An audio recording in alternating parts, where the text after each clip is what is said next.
Hello guys, welcome back to the channel and welcome back to elite wrestling. और हम आज इस video के अंदर इस वीक हुए डायनामाइट शो के बारे में बात करने वाले हैं। पर हम इस वीक के डायनामाइट शो काफी डिटेल में डिस्कस नहीं करने वाले, क्योंकि आप समझ सकते हैं कि वीडियो काफी लेट है और आप में से कई सारे लोगों को पता होगा कि इस वीक के डायनामाइट शो पर क्या हुआ है। पर फिर भी आप AEW कंपनी से रिलेटेड हर एक न्यूज, रूमर और अपडेट और AEW कंपनी के हर एक शो का रिव्यू पाने के लिए हमारे चैनल को सब्सक्राइब करना मत भूलना। और अब ज्यादा देर न लगाते हुए चलिए ये वीडियो शुरू करते हैं और बात करते हैं इस वीक के डायनामाइट शो की और जानते हैं कि इस वीक के डायनामाइट शो पर क्या हुआ। तो गाइज, इस वीक का डायनामाइट शो AEW कंपनी का स्पेशल यानी कि रोड रेजर डायनामाइट शो था, जहां पर हमें इस वीक के डायनामाइट स्पेशल रोड रेजर की शुरुआत AEW कंपनी के मेंस डिवीजन से एक नॉर्मल 1-on-1 मैच से होती हुई दिखाई दी, जहां पर क्रिस जेरिको ओर्टिज को फेस कर रहे थे और जो कोई सुपरस्टार ये मैच हारता उसे अपना हेड शेव करना पड़ता। और अगर यहाँ पर हम बात करें इस मैच की, तो गाइज ये मैच इस वीक के डायनामाइट शो की ओपनिंग के लिए एक बहुत ही बढ़िया मैच था और हमें इस मैच के अंदर क्रिस जेरिको और ओर्टिज इन दोनों की तरफ से बहुत ही बढ़िया मूव्स देखने को मिले हैं। और इसे ग्रेट ओपनर मैच के अंदर हमें काफी सारे इंटरफेरेंस भी देखने को मिले, जो कि ऑब्वियसली रेफरी की पीठ पीछे हुए। और अगर यहाँ पर हम बात करें इस मैच की विनर की,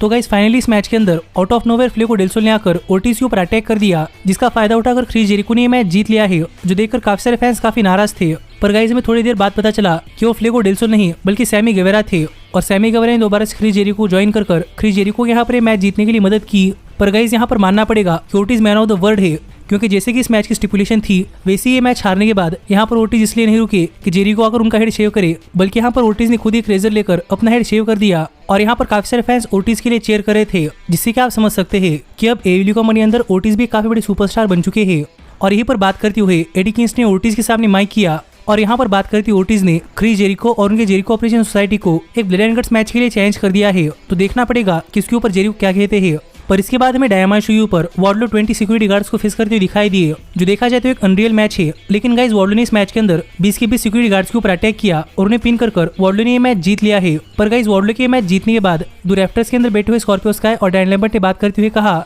कि माना कि वार्डलो 20 सिक्योरिटी गार्ड से बच गए हैं, पर वार्डलो UFC फाइटर से नहीं बच सकते। जो बातें कहती यहाँ पर डैन लेबर्ट ने इस वीक डायनामाइट शो पर आए हुए अपने अमेरिकन टॉप टीम के मेंबर यानी कि टाइलर वुडली और उनके फ्रेंड को वार्डलो के ऊपर अटैक करने के लिए कह दिया। और अगर आपको नहीं पता कि टाइगर वुडली कौन है, तो मैं आपको बताना चाहूंगा कि टाइगर वुडली UFC के काफी खतरनाक फाइटर है। और डैन लेबर्ट कैसे कहते ही टाइगर वुडली रिंग के अंदर आ गए, पर टाइगर वुडली से बात करते हुए वार्डलो ने कहा कि टाइगर वुडली और वार्डलो एक ही टाउन के हैं और एक टाउन के होने के बावजूद वो डैन लेबर्ट जैसे आदमी की बातें सुन रहे हैं। तो टाइगर वुडली को ऐसा नहीं करना चाहिए। जो बातें सुनकर टाइगर वुडली रुक गए, पर ये देखकर मार्क स्टर्लिंग गुस्सा हो गए और यहाँ पर वार्डलो ने मार्क स्टर्लिंग के ऊपर अटैक कर दिया। तो देखना पड़ेगा कि आगे चलकर अमेरिकन टॉप टीम और वार्डलो के बीच में क्या होता है। पर इसके बाद हमें डायनामाइट शो के ऊपर FTR के डेक्स हार्वुड विल ऑस्प्रे को फेस करते हुए दिखाई दिए, जो देखा जाए तो फिर एक बार इस वीक के डायनामाइट शो का one of the best match था। और गाइज इस मैच के अंदर विल ऑस्प्रे और डेक्स हार्वुड इन दोनों की परफॉर्मेंस बहुत ही बढ़िया थी। पर अगर यहाँ पर हम बात करें इस मैच की विनर की, तो गाइज फाइनली इस मैच के आखिर में विल ऑस्प्रे ने डेक्स हार्वुड के ऊपर अपना फिनिशर लगाकर डेक्स हार्वुड को पिन कर ये मैच जीत लिया है, जो एक बहुत ही बढ़िया मैच था। पर गाइज ये मैच खत्म होने के बाद यहाँ पर यूनाइटेड एम्पायर ने डेक्स हार्वुड के ऊपर अटैक करना स्टार्ट कर दिया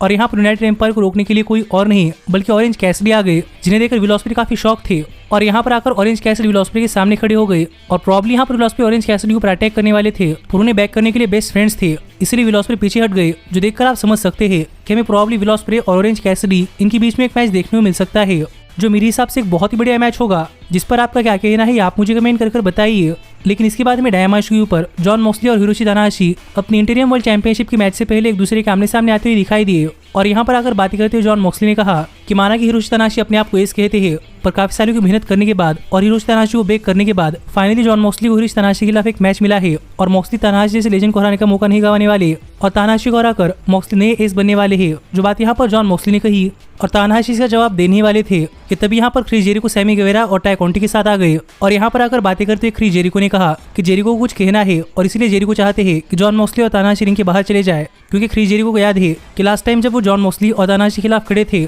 तब उन्होंने जॉन मॉक्सली और तनाहाशी इन दोनों को हरा दिया है। जो बातें सुनते हुए तनाहाशी ने जेरिको को चुप रहने के लिए कह दिया, जिस पर गुस्सा होकर जेरिको ने जेरिको ऑपरेशन सोसाइटी को बुलाकर तनाहाशी और जॉन मॉक्सली को अटैक करने के लिए भेज दिया। और यही पलान आर्चर और न्यू जापान प्रो रेसलिंग के डेस्पेरेडो ने आकर जॉन मॉक्सली और हिरोशी तनाहाशी के ऊपर अटैक कर दिया। और इस अटैक के दौरान बात करते हुए क्रिस जेरिको ने फॉरबिडन डोर पेपरव्यू के लिए एक 6-मैन टैग टीम मैच चैलेंज कर दिया है, जहां पर क्रिस जेरिको चाहते हैं कि जेरिको सुजुकी और सैमी गेवेरा मिलकर व्हीलर यूथा शोटा यूमिनो और एडी किंगस्टन को एक 6-मैन टैग टीम मैच के अंदर फेस करे। जो बात यहाँ पर क्रिस जेरिको ने कही और इसी दौरान सैंटाना और ओर्टिज और व्हीलर यूथा ने यहाँ पर आकर जेरिको ऑपरेशन सोसाइटी के ऊपर अटैक करना स्टार्ट कर दिया। जो देखकर जेरिको ऑपरेशन सोसाइटी यहाँ से भाग रही थी, जिसके अंदर जॉन मॉक्सली और हिरोशी तनाहाशी ने भी जेरिको ऑपरेशन सोसाइटी के ऊपर अटैक कर दिया और फाइनल रिंग के अंदर तनाहाशी और जॉन मॉक्सली बचे जो कि एक दूसरे के आमने सामने खड़े थे, जिससे कि आप समझ सकते हैं कि हमें न्यू जापान प्रो रेसलिंग और AEW company forbidden door paper के ऊपर बहुत ही बढ़िया और बहुत सारे मैचेस देखने को मिलने वाले हैं। पर इसके बाद हमें डायमंड शो के ऊपर ऑल अटलांटिक चैंपियनशिप के टूर्नामेंट के अंदर मीरो इथन पेज को फेस करते हुए दिखाई दिए। जो मैच देखा जाए तो इस वीक के डायमंड शो का एक बहुत ही बढ़िया मैच था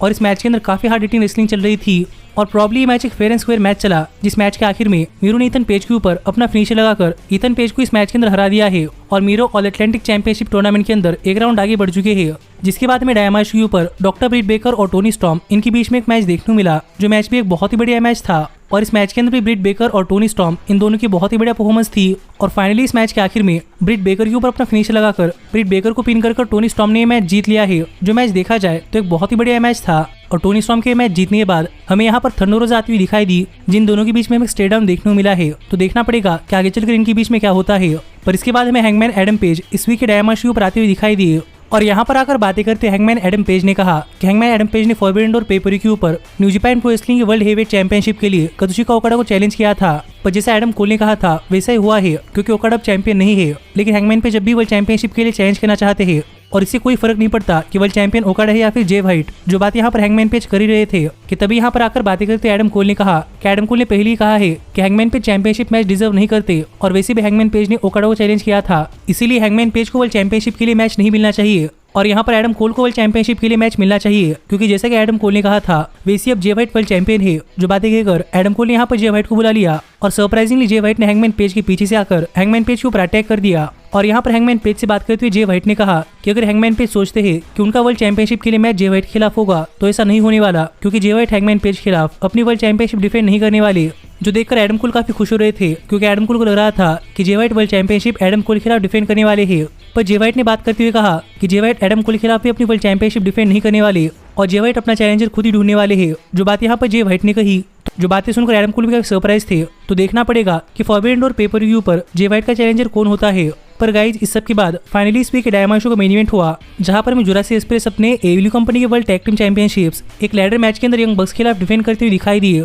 जो देखा जाए तो एक बहुत ही बढ़िया लैडर मैच था और गाइज यहाँ पर जुरासिक एक्सप्रेस और यंग बक्स इन दोनों ने इतना बढ़िया टैग टीम मैच दिया है कि इस मैच के अंदर हमें हार्डी की कमी महसूस ही नहीं हुई और एक बहुत ही बढ़िया या फिर कोई एक 5 स्टार टैग टीम मैच के बाद अगर यहाँ पर हम बात करें इस मैच की विनर की, तो गाइस फाइनली एक फेयर एंड स्क्वायर मैच के अंदर यंग बक्स ने जुरासिक एक्सप्रेस को हरा दिया है और यंग बक्स बन चुके हैं first ever 2 time AEW company के वर्ल्ड टैग टीम चैंपियंस, जो एक बहुत ही बढ़िया और शॉकिंग रिजल्ट था। पर यंग बक्स बन चुकी है टैग टीम चैंपियंस, जिस पर आपका क्या कहना है आप मुझे कमेंट कर बताइए। पर ये मैच खत्म होने के बाद यहाँ पर क्रिश्चियन केज आ गए और यहाँ पर आकर क्रिश्चियन केज जुरासिक एक्सप्रेस को संभाल रहे थे। पर गाइस सरप्राइजिंगली यहाँ पर क्रिश्चियन केज जंगल बॉय के ऊपर टर्न हो चुके हैं और यहाँ पर क्रिश्चियन केज ने जंगल बॉय के ऊपर अटैक कर दिया है। तो अब देखना पड़ेगा कि आगे चलकर क्रिश्चियन केज और जंगल बॉय और जुरासिक एक्सप्रेस के बीच में क्या होता है। और इसी तरह इस वीक का डायमंड शो ऑफ चला गया। जो शो कैसा था ये आप मुझे कमेंट कर बताइए और इसे ही AEW कंपनी से रिलेटेड हर एक न्यूज, रूमर और अपडेट और AEW कंपनी के हर एक शो का रिव्यू पाने के लिए हमारे चैनल को सब्सक्राइब करना मत भूलना। पर गाइज अब मैं मिलता हूँ आपसे अगली वीडियो के अंदर, पर तब तक stay healthy, stay happy and keep watching Elite Wrestling. Hey, did you like that video? Click the screen for more. And where do you think you're going? Check out our official merchandise page and to support the entire cast. And thanks so much for being the elite. The elite, the elite. What, Nick, you're not going to sing it all with me this time?